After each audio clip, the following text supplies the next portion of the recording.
Alright, so this next instruction, Is it recorded? yeah, Okay. it's a DoD instruction 113.22.24. So this is medical readiness and training. To be honest with you, I don't know much about this instruction, so we're going to learn a lot together. And I'm really excited about it. Hopefully this goes the regulated medical waste one. 1322. Yeah. 4. Roger. Onward, victory.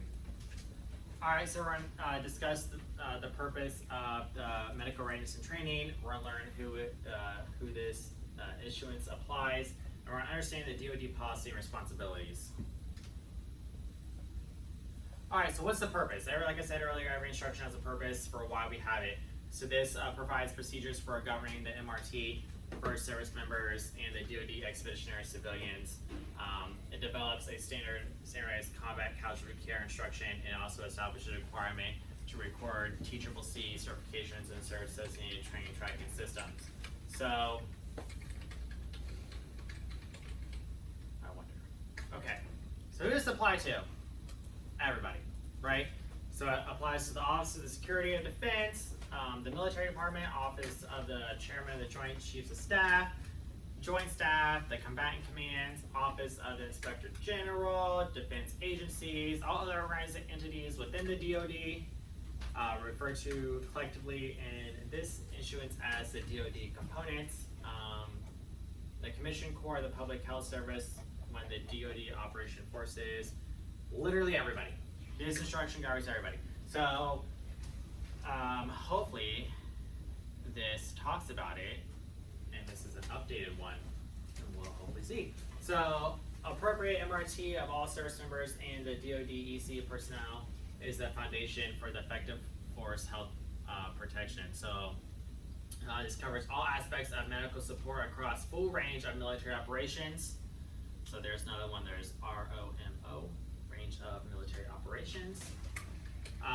TCCC is the DoD standard care for the first responders, medical and non-medical. So what does that mean when it says medical and non-medical?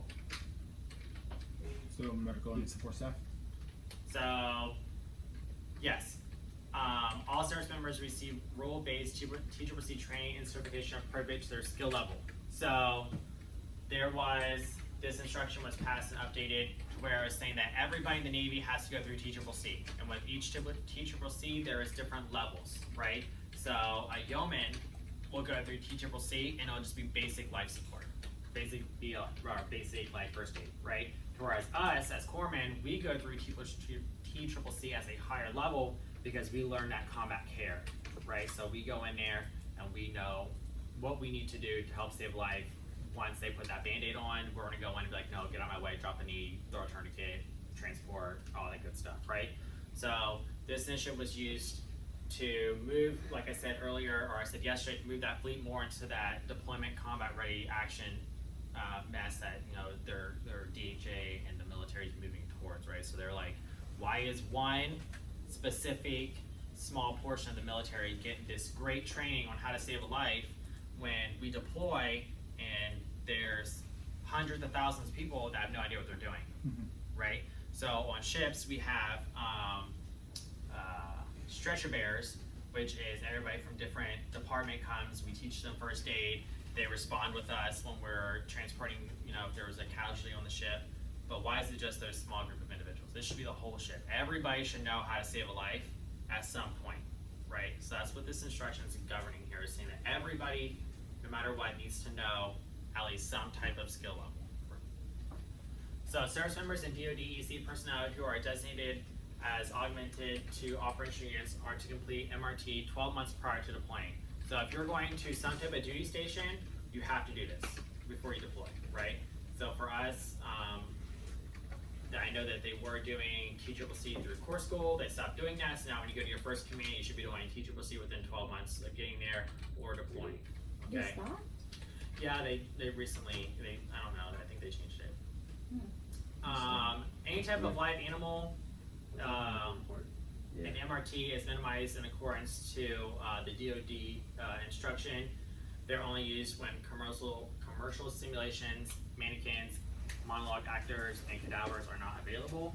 I personally have never seen any type of live animal used. I know at some point there was certain programs that were using sedated animals to help save lives, and more like advanced like IDC trainings and whatnot. Pigs, Certain type yeah. of like combat trainings they would use like pigs and stuff, depending on where you go, and certain trainings like that. Yep. For our level, I have never seen them not be able to either use one of the listed options there.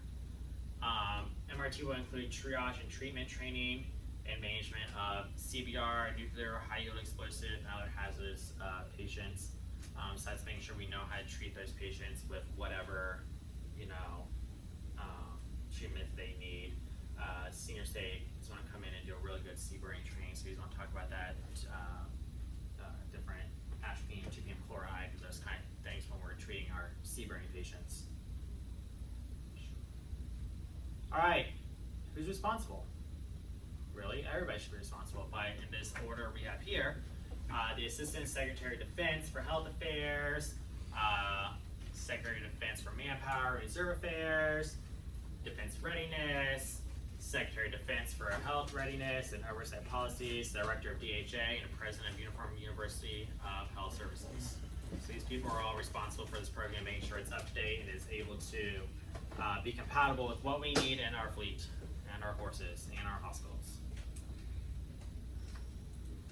All right, then there's also these lovely individuals, Secretary of Defense, Secretaries of the Military Departments, Chairman and Joint Chief of Staff, and the combatant commanders.